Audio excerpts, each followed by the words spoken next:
I'm Kat White, representing the Campaign for Free Expression's Speak Up South Africa initiative, held in collaboration with Rhodes University.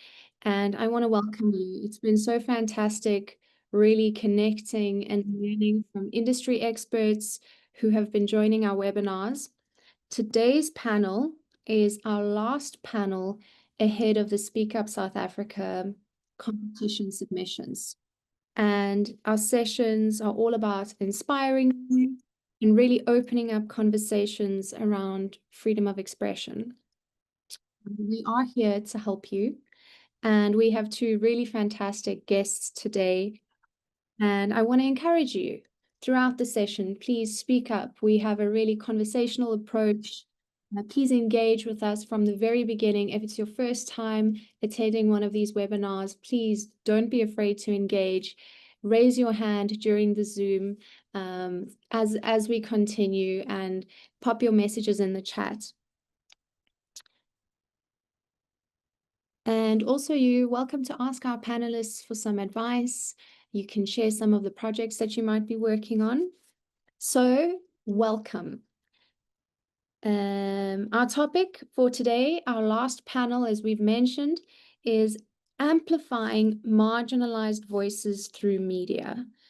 And as I said, this is our last panel, and we've got one more session in about 2 weeks' time, but that will be a consultation session. And what we're going to start doing now, just as we go along, is we'll pop our WhatsApp group for the Speak Up essay competition into the chat, so that you can join in on that group if you have any questions and you want to engage on a more personal level and you want to reach out for some assistance like that. You're welcome to do so.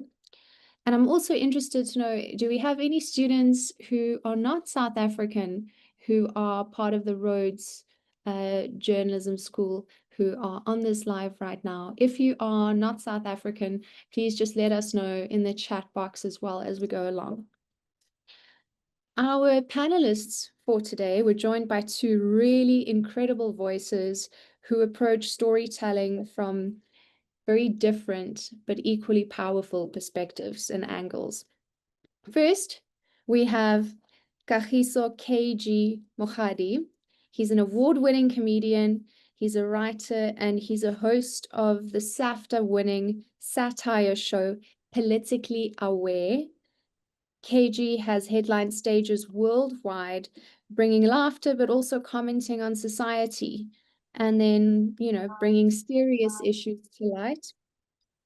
With multiple Comics Choice Awards and a Standard Bank Ovation Award to his name, KG is truly one of Africa's heavyweight comics. KG, can you just give us a wave over there so we know who you are? Thank you. Joining him is Ismael Akwei.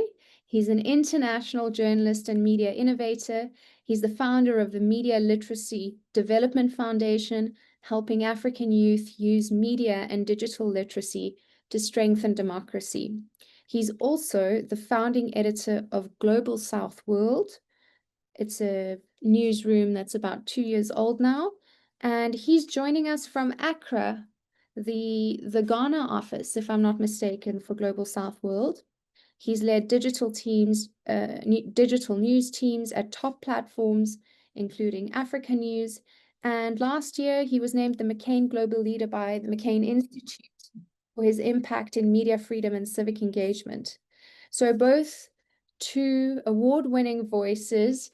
KG's colleague Stephen Horn joined us in our previous session, also from Politically Aware, if you'll remember the session on creative storytelling for advocacy.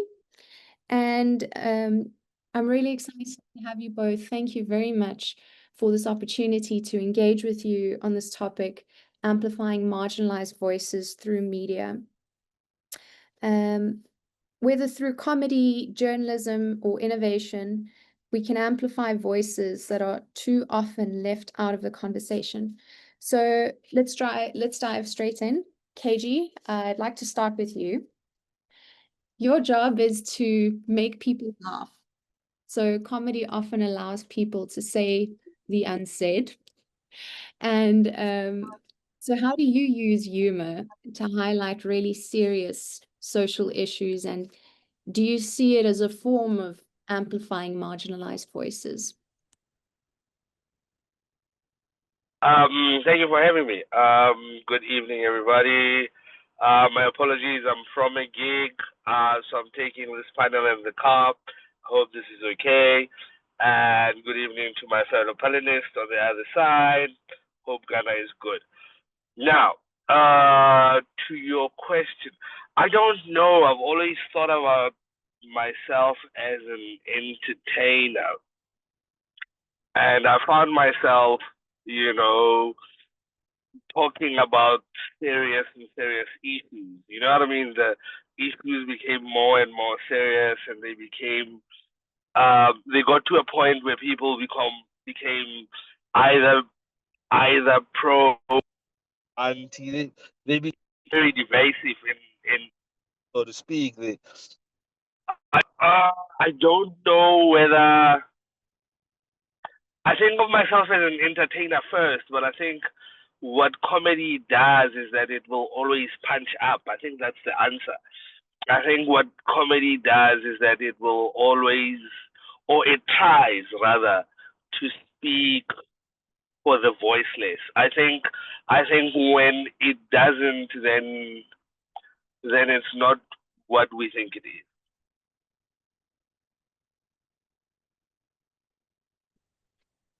Yeah. I also think you have a really difficult job. So how do you make people laugh? And how do you, I mean, I've seen your work. I know your work very well. I think it's a tough thing to bring to light serious issues, but then making people laugh at the same time. I mean, some of the things that are happening, like with, was it Anton Taylor? Bringing to light something quite serious, but making a joke that's satirical. And then there was this huge backlash. Now, whether or not that's amplifying marginalized voices, I'm not too sure. But I do think, satire is protected under the Constitution. What do you think? Uh, I think satire speaks for marginal. I think satire amplifies marginalized voices. I think again, satire is the language of the people seeking true power. And in the case of Anton Taylor, when the power reacts the way it reacts, it says to the satirists, "Do more," right? Because you're striking a nerve. When the people react the way they react to that situation, it says to us satirists that the people are listening. And yeah, I think that's what satire does. To speak to your topic today, satire literally amplifies the voices of the marginalized. I think maybe I've never thought of comedy as a thing that amplifies voices. I've always thought about it as entertainment, and the type of entertainment that you choose a direction. Other people choose to speak about relationships and that sort of thing. I like speaking about politics. It's my favorite thing. Um, am I intentionally trying to amplify voices? Literally to do jokes. Like, but how I can see how people's minds open. I can see how people go, "You're hearing us." I can see how people go, "I was thinking the same thing." Like sometimes people go, "You should run for president," and my reaction is that it happened in some other country and things are not going well there. So yeah, it does that, but I've never thought about it as something that does that.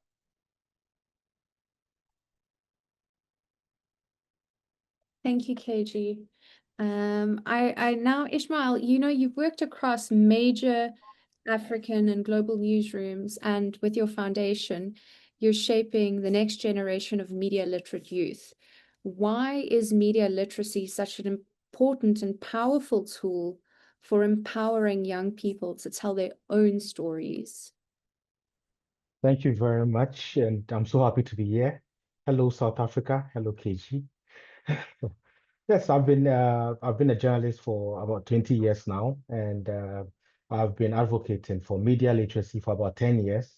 And media literacy is something I see as very key in the entire communication process. Because if people don't understand where the message is coming from and how the message is put together, they will end up having people who are powerless, and they'll be taken down with a lot of misinformation and disinformation. And this is what we are seeing right now. It's very rife now because of social media, but in the past, it was just the broadcast media in the newspapers that we're looking at. And even with that, you'll say, well, you just have to read the paper to get the message.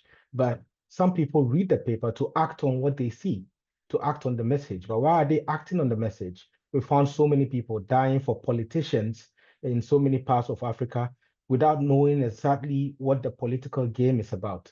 So media literacy is very important to get people to understand, one, the platforms that are being used, two, the message that's coming and where it's coming from, and also three, the kind of impact that the message is expected to get. Because normally whoever puts out the message puts it out there with an idea. They have an expectation. They want something to happen. They want to see some reaction. So with that reaction they want, if you understand where it's coming from, then you understand and know how to react and not just go all out. So it's very important, and that's what we are doing. Amazing work, well done. And again, yeah, quite difficult when one is competing as a trained journalist and specialist with social media journalists who are not necessarily trained, but are using their platforms and using their spaces to tell stories, and they build a certain amount of trust. So there certainly is that kind of competition, but also an opportunity for us to utilize these platforms and then disseminate and tell stories of marginalized voices. But I think when we talk about marginalized voices, we really mean people or communities whose stories, perspectives, or needs are often ignored or excluded or misrepresented in mainstream media and in public debate. So maybe we can just touch on that idea. What kinds of stories are we talking about here? What are we not seeing? Mm. What do you think, KG, Ishmael? To me, Sudan comes to mind. I think that's a story that's not being covered or hasn't been covered. It's impacting global economics, and it's impacting the everyday African and global citizen in such an extensive way, but it's not really getting much coverage. I know Al Jazeera is covering it. Is that something you're covering in your Global South World newsroom, Ishmael?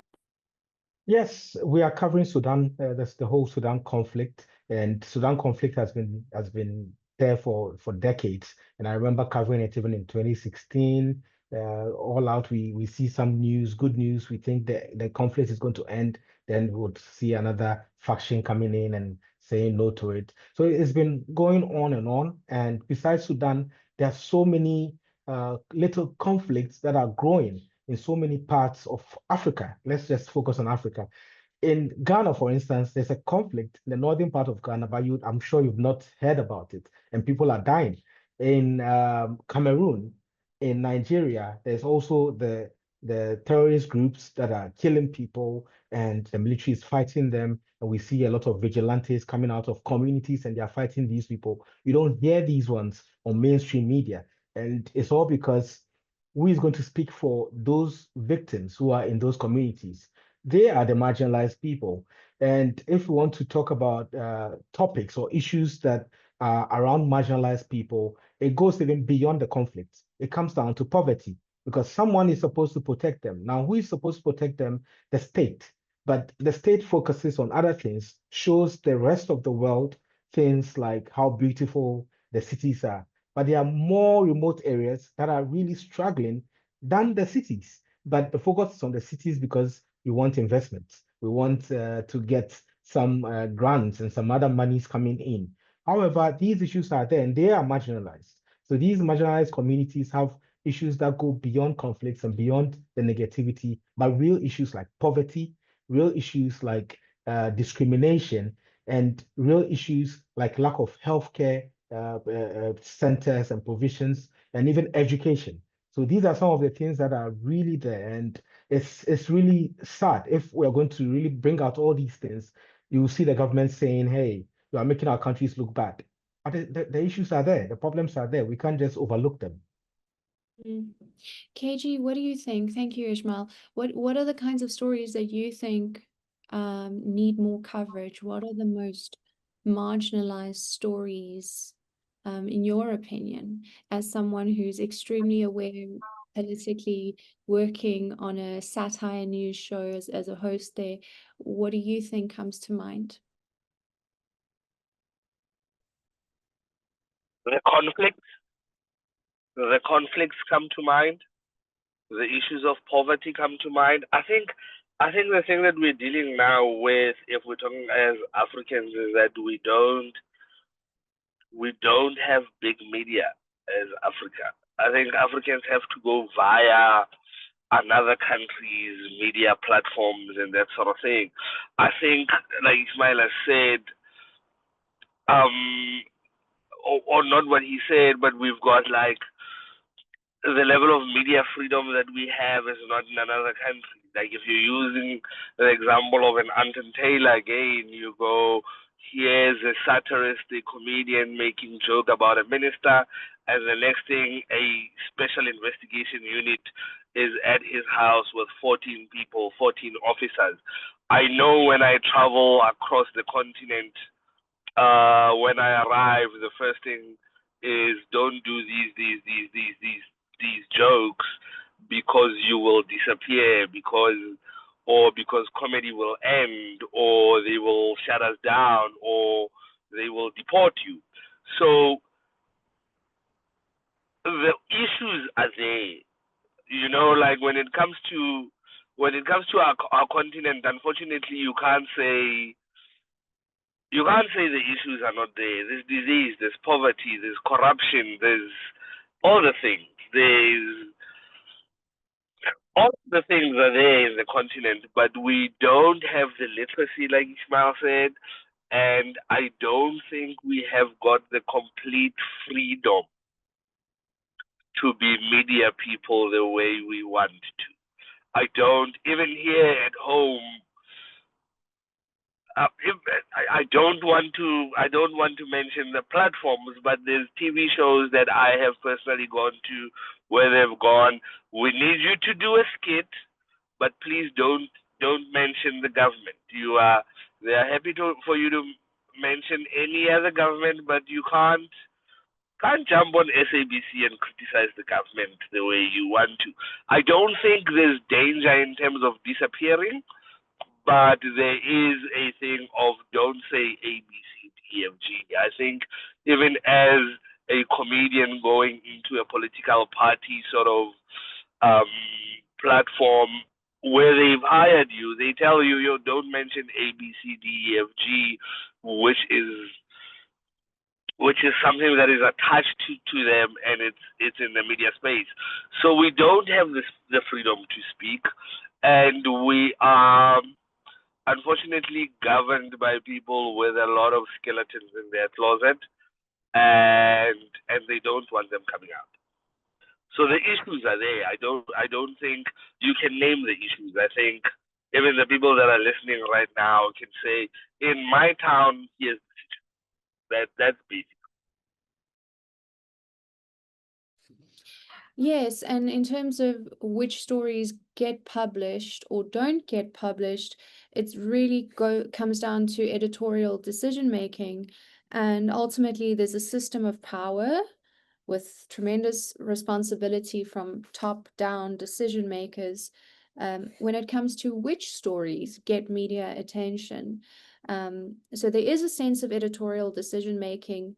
And this idea of bringing justice to a story, but also ensuring that the bills are paid, seems to be like quite a difficult balance to strike.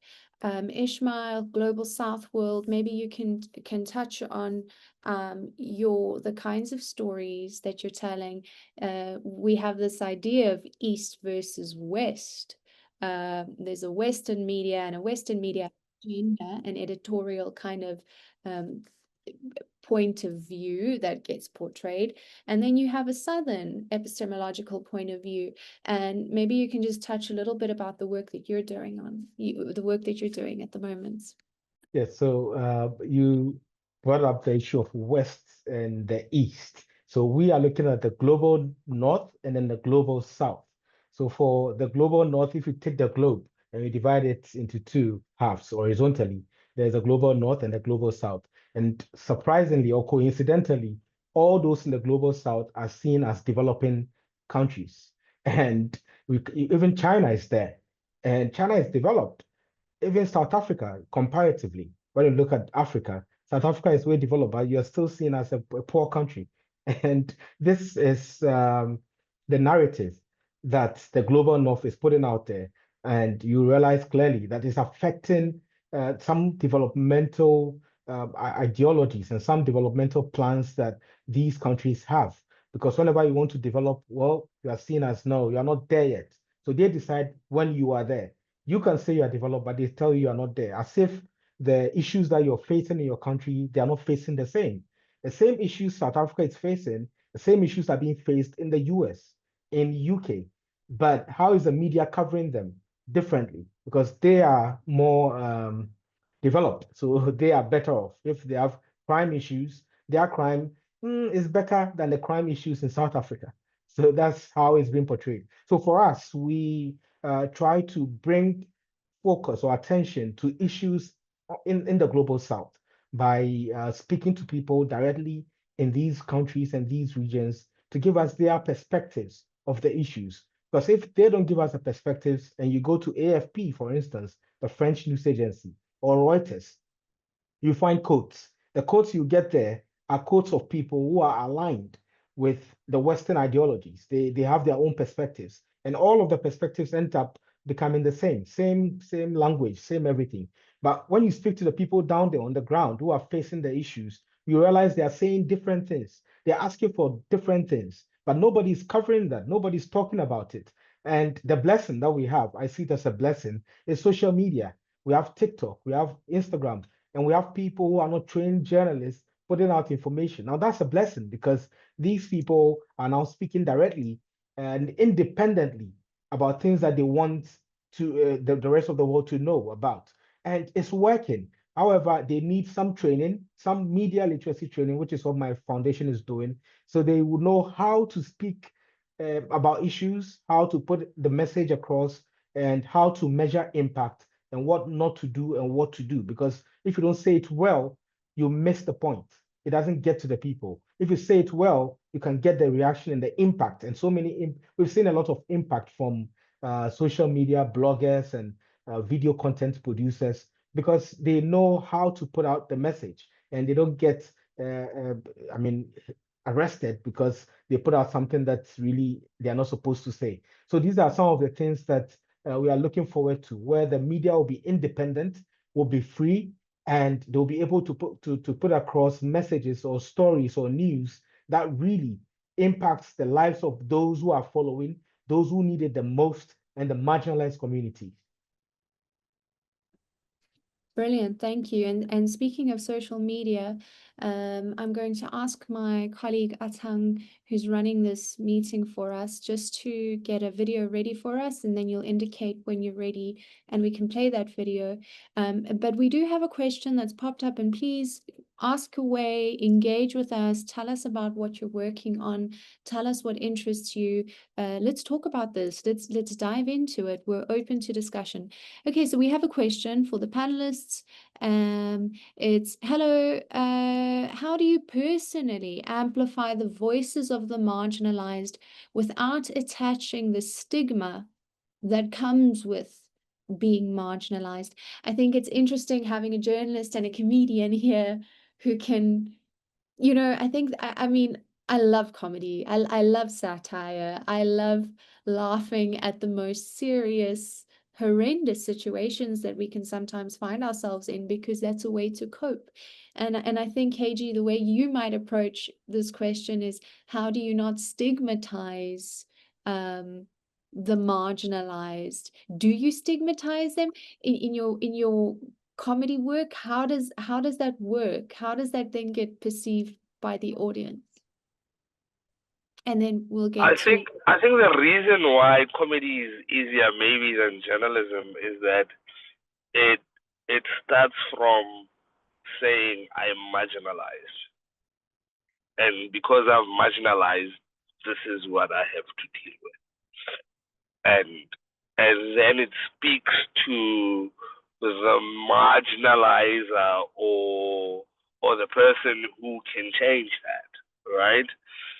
I think what comedy does is that it does it in a space where everyone is laughing.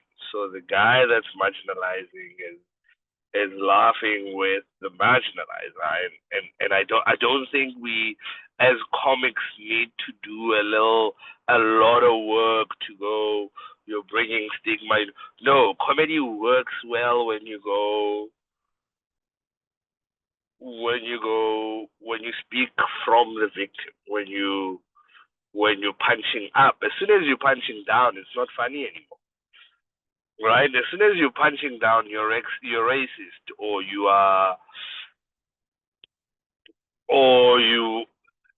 name it. You're a sympathizer of sorts, or you agree with genocide. Do you understand? Like, so it works when you're saying, hey, up there's a genocide. You guys up there are not dealing with it. I think that's why it works. I don't know if I've answered the question.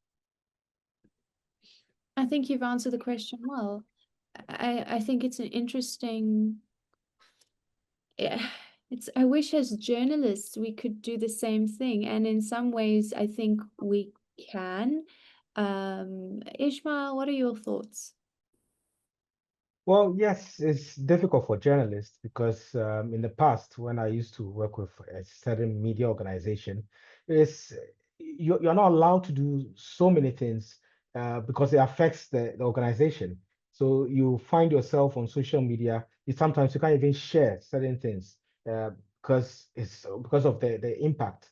And it being independent is really a blessing for me because I'm able to post anything I want to post. And when it comes to the marginalized communities, sometimes trying to detach the stigma that comes with being marginalized from the story is very difficult.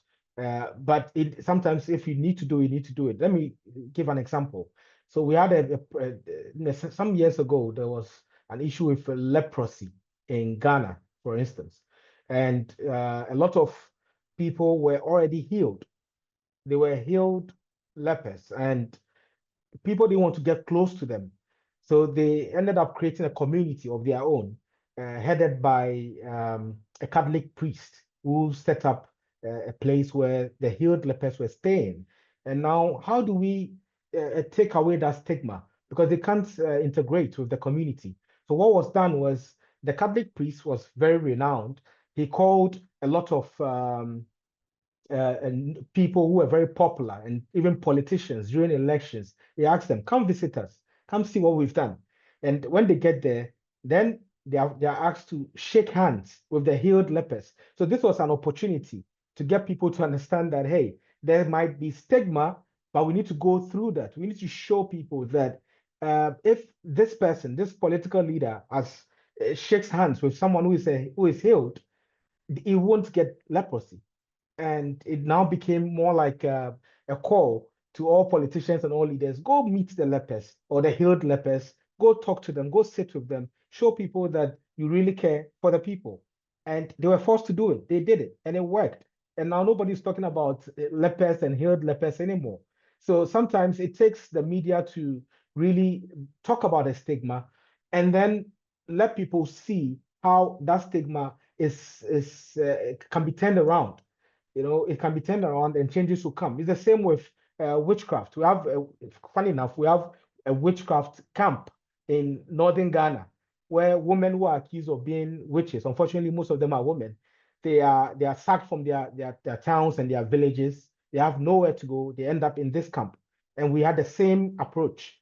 A lot of people go there, visit them, sit with them, talk to them, and now people realize it's funny. How do we have a witch camp of people who have been sacked and accused of being witches, and even children are being accused of being witches? So there's a way of turning this around and making it work.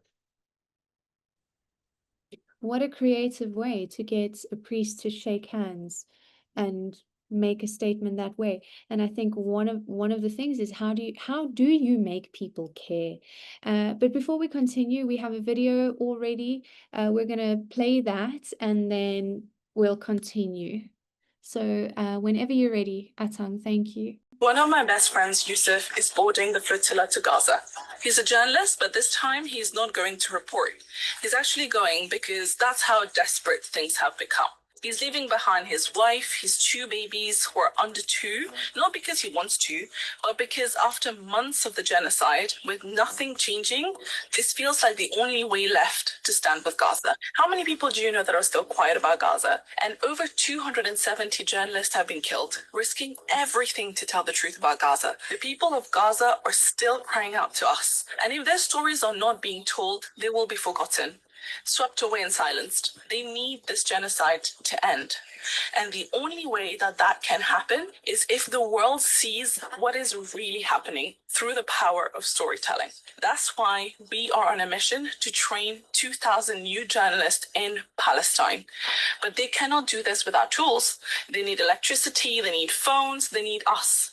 The freedom number for this is just $200,000. That's just 1,000 people giving $200, and $200 is probably less than a month's worth of groceries or just even takeout for many of us. The people of Gaza are charging their phones off car batteries just to send a message out to the world. One person alone cannot change the world, but 1,000 of us together, we definitely can. Together with people like Yusuf, for Gaza, for every silenced voice, help us raise the next generation of storytellers to end this genocide. Thank you. Check out the link. Fund Palestinian journalism. And then we have one more video, if we can pull that one up as well. So, hello, it's Yusuf, and I'm going to Gaza. Just to give you a quick update on the flotilla. The mountains that you see behind us are Menorca. We made a technical stop here just for some of the boats to reconvene and converge. Of course, we started in Barcelona. On night 1, we experienced some heavy storms here. There's created some setbacks, smaller vessels, but of course they are now all making their way with Menorca. Once we reach here, we're planning to make a trip down towards Venice, where we're going to be joined by other vessels and of course boats coming out of Sicily, where we all meet in international waters. It's then still a very long journey right to Gaza. We have made a whole lot of a dent in that overall journey, 2,500 kilometers in total across the Mediterranean. But the spirits are very high on the vessel. We have very huge national support for the flotilla from everyone, from the United Nations, Italian dock workers, to shut down the European waters, and then reunited with the flotilla. The spirits are high. We're on our way to its humanitarian corridor, deliver aid to those who need it most in Gaza. thank you for playing that, Atang. Interesting times. I would love to get some comments from our panelists. Here we have a journalist who has been encouraging reports from Gaza, who has a team in Gaza, who's been sending through reports. And now Yusuf decided he's going to the flotilla. He would have actually been on our meeting today, but he's in Gaza. He's on a flotilla next to Greta Thunberg, advocating it in a more personal level. This idea of being impartial, but then also stating when there is a bias or a affiliation with something, and being quite open with that. What are your thoughts with what journalists are doing now to tell stories. He's on the boat, he's on the flotilla, he's taking videos, he's uploading them. You can check them out, Scene TV or Yusuf Omar on Instagram, where he's vomiting over the boat because he's getting seasick. He's busy recording a video. He's like, this is what we're doing. Oh, excuse me. And then he's vomiting. And he's taking us on this journey with him through media and through storytelling. What are your comments?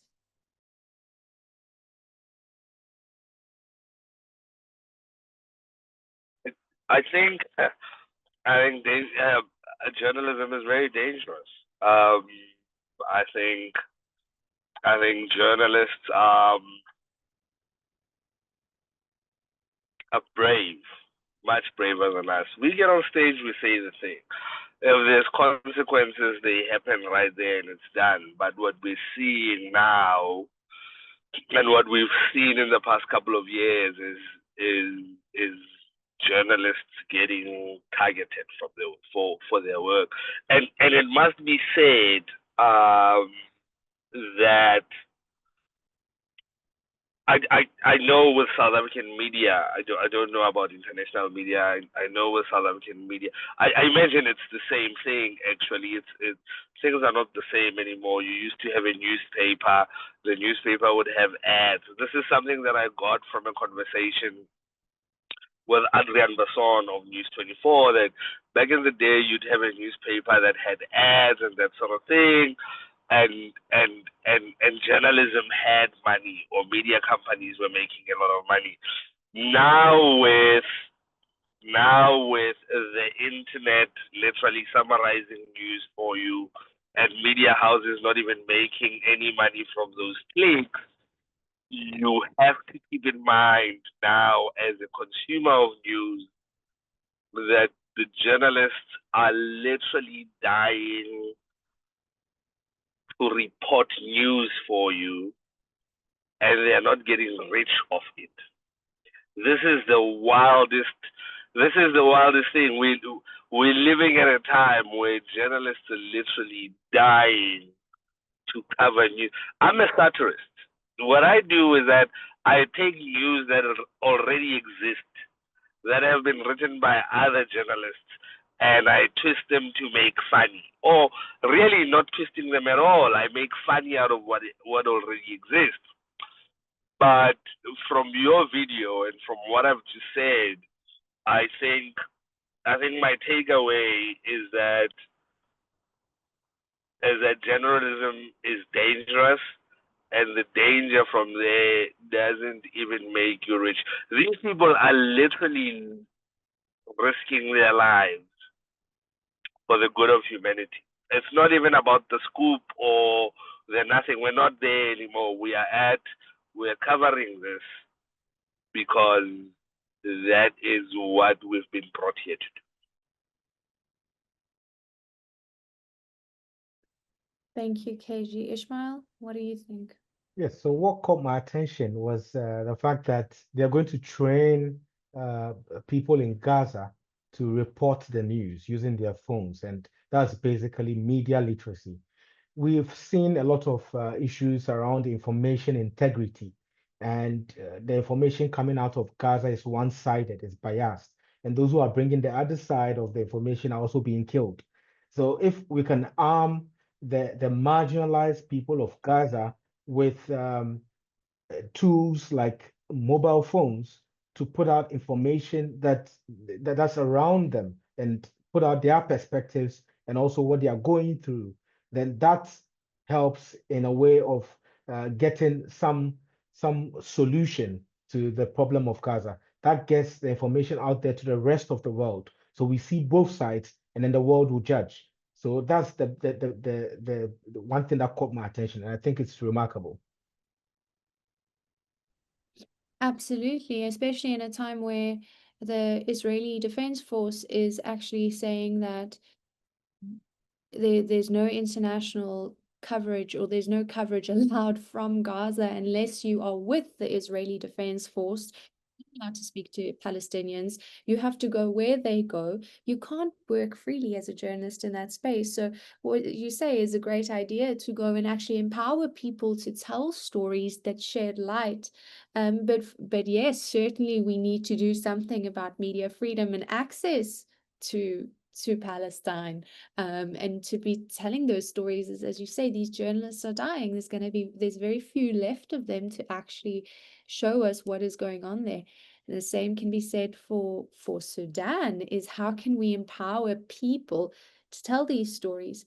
And it's not that we as media, as defenders of democracy and fighters for media freedom, need to be the sole people telling these stories. If we were to empower others, perhaps they could share the stories with us and we could disseminate them in a way. How do we make people care? We do have a question we've got two questions here. Akwei says, I'd like to ask, is it possible to combine the different aspects of both comedy and journalism to bring a new and balanced approach to voicing marginalized voices? What are your comments? I think that's what satire is. I think satire brings together journalism and comedy. So in our team, we have got more journalists and researchers than we have actual comics. We've got two comics.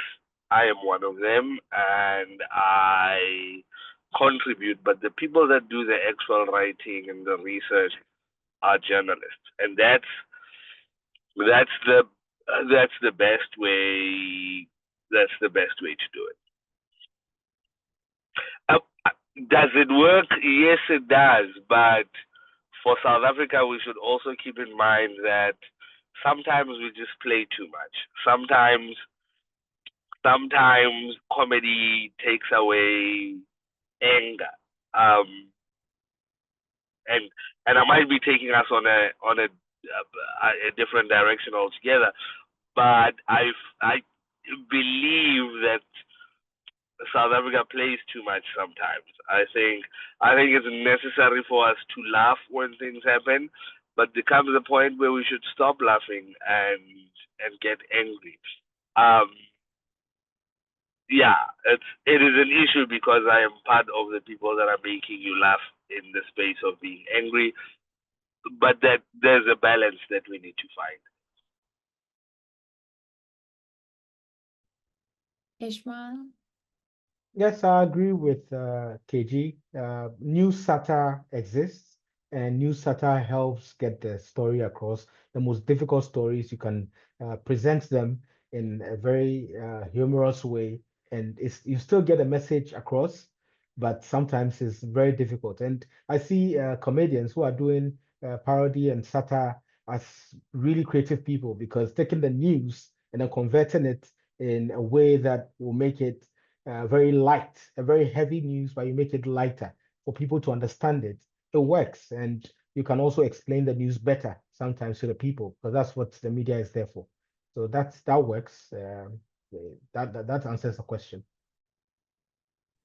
Yeah, and satire is protected under the Constitution of South Africa. So we did get a comment. We have a student from Mozambique who's joined us, but and certainly different countries function differently, and South Africa has such a fantastic constitution. KG, maybe yes, we play too much. We need to get more angry in terms of implementation and many of these things. But we do have another question. Good day. How does one amplify these marginalized voices when they do not want to be shown or recorded in media platforms, because they fear that when they speak up, they will be targeted by those in power? For example, not get access to jobs, houses, and sometimes get criminalized. Okay, so in journalism, we have so many ways of presenting perspectives or presenting reactions from the public or from people.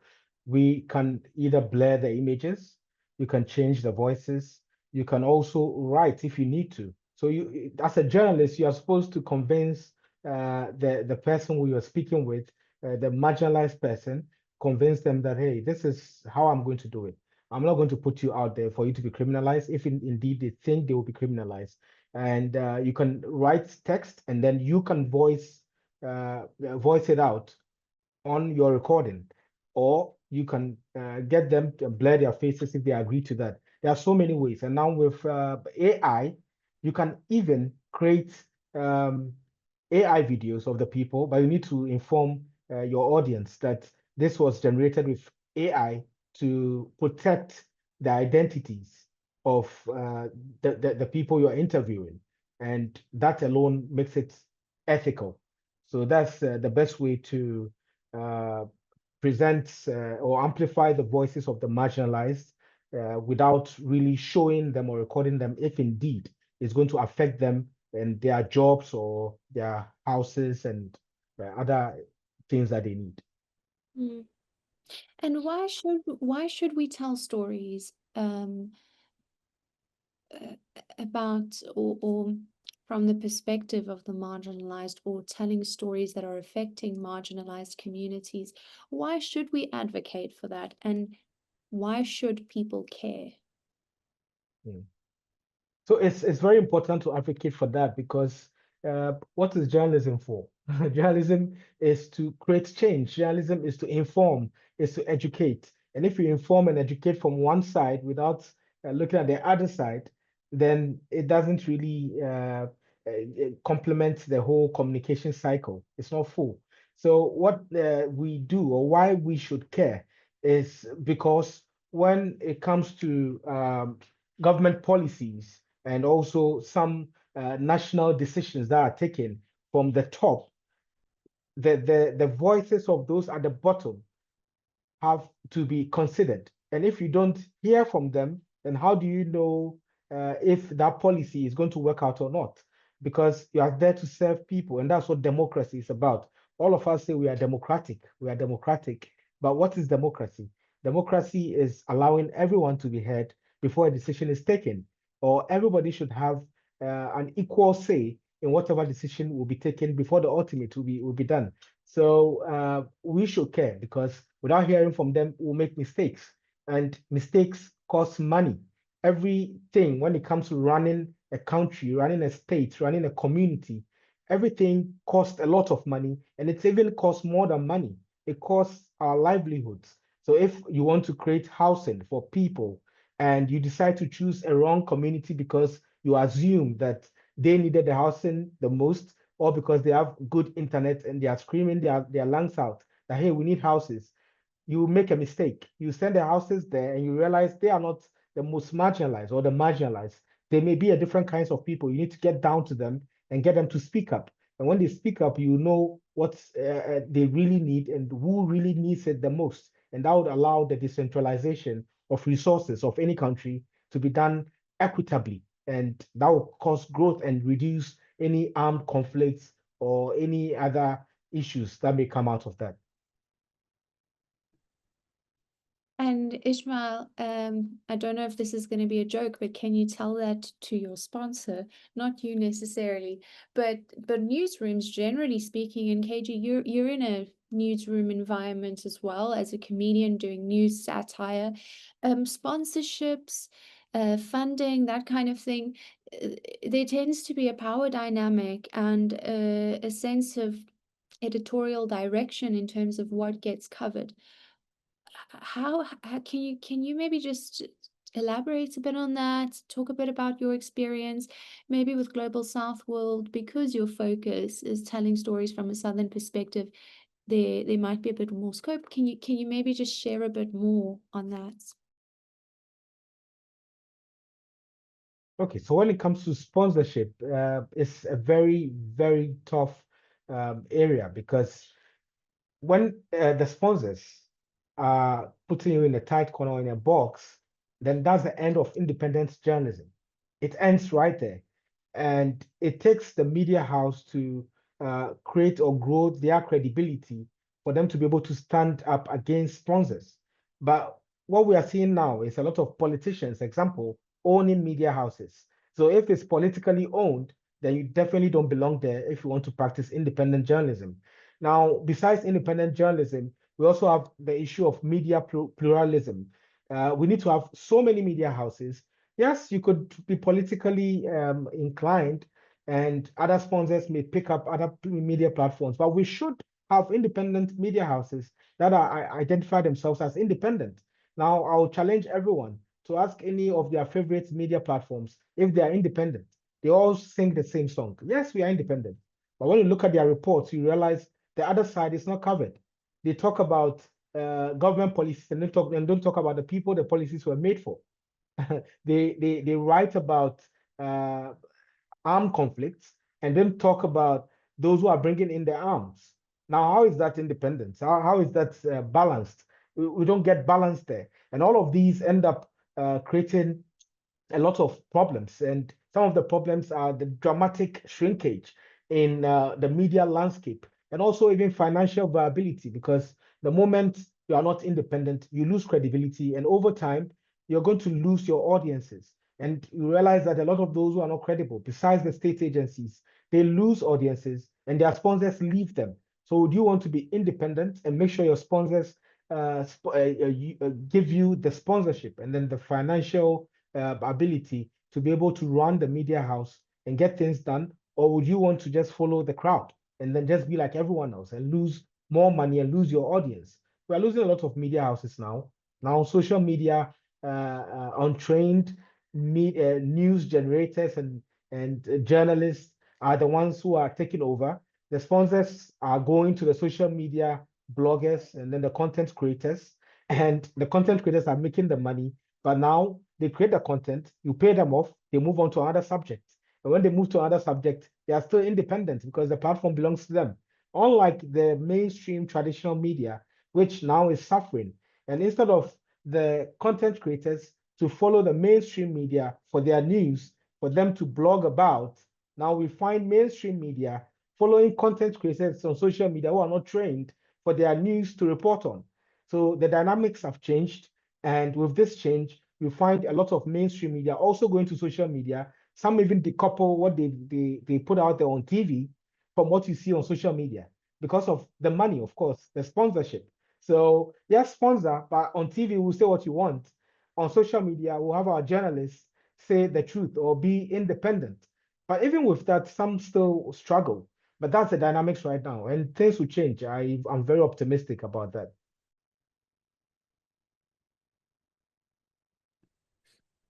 KG, do you think Africa as a continent is marginalized? Do you think we can say that African stories, or the African or Southern perspective, as Ismael put it, can we say that that's marginalized, do you think? Yes, I think so. I think in general we are. I think it's the result of not having your own platforms that your own people follow, right? I mean, I'm not an expert in news media by any stretch of imagination, but I think the BBC is made famous by the Brits, and CNN is made famous by the Americans, so forth and so forth. Some of the things that we follow are the French channels, and the French channels are also big, right? I think African stories are coming out little by little, but it's still too little. There's like small incy little victories, but and they're worth celebrating. But I think the day rich Africans decide to invest in media for Africans is the day you will stop marginalization, right? The day Africans find pride in their own institution. And I think that speaks to more than media. It speaks to everything, really. I think when Africans have their own institutions to go, I saw a story on CNN, but I'm going to double check it on the African news channel just to see what the African point of view is, then we will stop the marginalization. I think, yeah, I think that's the answer. Interesting idea in terms of what's selling. Even if African independent organizations wanted to tell stories, certain stories, what does the audience want? What's paying? All of these factors can be challenging. But I think as a closing reflection, and I'd love to just get our audience to engage with one last question or two. I see Prof. Dutoy from the Rhodes School of Journalism and Media Studies is with us. If you have any remarks as well, Prof. Dutoy. But just as a closing reflection to both of you, if you could give one piece of advice to the students who've joined us and young storytellers here today about how to responsibly amplify voices, especially those from marginalized communities, what would it be? Well, for me, I would say be creative, be very creative. We have all the tools around us. We use just a few of them. We just use text to sometimes put out information. We have all the tools. We can put out information in a cartoon form. We can use even animals to put out the information. We have to reach out to every single audience, whether from children to adults to those who don't want to see people. So we just have to be creative and use the tools. And that's the advice I'll give. And don't stop producing. You need to produce. Anything you see, put out something about it. If you are shy of the camera, you can use a different way. You can use a different form of presentation and not necessarily put yourself out there.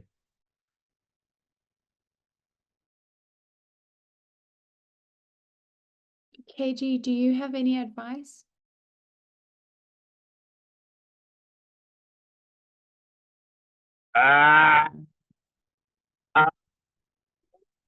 Great. If satire is your direction, create. Start on your phone. I'd like to say South Africa's case against Israel in the ICJ was boosted by largely things that were recorded on the phones and the TikToks and that sort of thing. I think the audience is there. If you're taking a satire route, it also can be a lot of fun. And for now, if you're in South Africa, you've got the freedom to do that. So create. Don't waste time. Like the platforms that we have right now don't even need you to have amazing equipment or great lighting. Sometimes bad lighting is the thing that gets you an audience. Sometimes the fact that your phone is not super clear is the thing that people want to listen to. But also be factual. Look for the facts. Credit the people who do the work. Credit the photographers. Credit the videographers. Credit the people who write this stuff. I think the problem with the internet is that we don't credit people who need to be credited. And if this is the last thing that I say, Ismael, I'm in your country in 2 weeks. Hope I see you at UPSA on the 27th of September. If there are other Ghanaians here, I'm doing a set in Accra.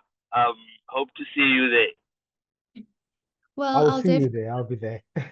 I'll be sending an email out with all the contact details and how to reach everyone. So if you want to follow KG, if you want to follow Ismael and their work, then you can do that, and definitely go and support the work, go support the show. It's really remarkable. Love your work, KG. We do have a question here.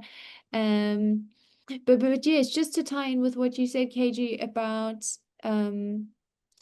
it's all my perspective has always been, and if I may abuse my power, has always been story first, technicality second. if the story is powerful, it does not matter what device you are using. And like you say, there seems to be a trend, people bringing back very normal content, real life, less curated, more natural, that kind of thing. We do have a question here. KG, please go ahead. Yes, before we get to the question. I'm going to say that the stuff that I've made that has gone viral, I was not even prepared for it to go viral. Like I look at it and then I go, oh man, my nose is not, like oh man, I should have shaved first. So sometimes, man, sometimes it's the fact that people can connect to the fact that you're being real. When you feel like saying the thing at that time, say the thing, man. Thank you. Yeah. You never know what's going to work. Like you say, keep posting. Ismael, this is for you. How long did it take Ismael to have his own website, to publish his own work? Like, at what level as a journalist is it ideal to do this? So I created my own website in 2016. It's ismailakwei.com. And I created it because there were some stories I wanted to publish. I was unable to because the platform I was working with does not allow that to happen. So, like, why? I want to be independent. I want my independence. I created my own platform just to put my stories there, my thoughts and everything. So I would not, be discriminated against. I want to keep my thoughts hidden, all because of some policy somewhere. So when I created it, with time, I did it myself. I built everything myself. With time, I was improving on it. I was putting some of my stories there. I was writing my thoughts, and then it grew to where it was. And every month, I get thousands of people visiting the platform, which means it's serving a purpose. So, whichever media house I find myself working for, I still have my own thoughts and my own mind. And my followers know, hey, when you visit his website, you see what he thinks about it. But if you visit the platform he's working for, they may have their policy, and their policy is what works for them, and that's what he's following. But it doesn't mean is the same person. So that's what I'm putting out there, and it's working for me. It didn't take me long to build it. It took me a very short time. So you can have a simple blog on WordPress, and you can develop it, and slowly you would have a fully fledged website that could serve that purpose and allow you to speak up your mind, and you keep it forever. Great advice. Great advice. And you can do that with WordPress, skills that I see KG left us, but we're just wrapping up. I'm just going to ask Ismael, KG, can you drop your handles in the chat, distribute them as well on just what's the best way to contact you, to follow your work, to stay in touch if students want to reach out and maybe ask for some advice or guidance, how could they do that? And then just as a final idea to just wrap up, if I again may abuse my power, there was a story I wanted to cover about some Lesotho nationals in South Africa who were working in a rural town as farm workers, and they were displaced, and it was an issue of xenophobia. And at the time, the publisher I was freelancing under quite a lot wasn't interested in the story, and they said, leave it to the local media to cover.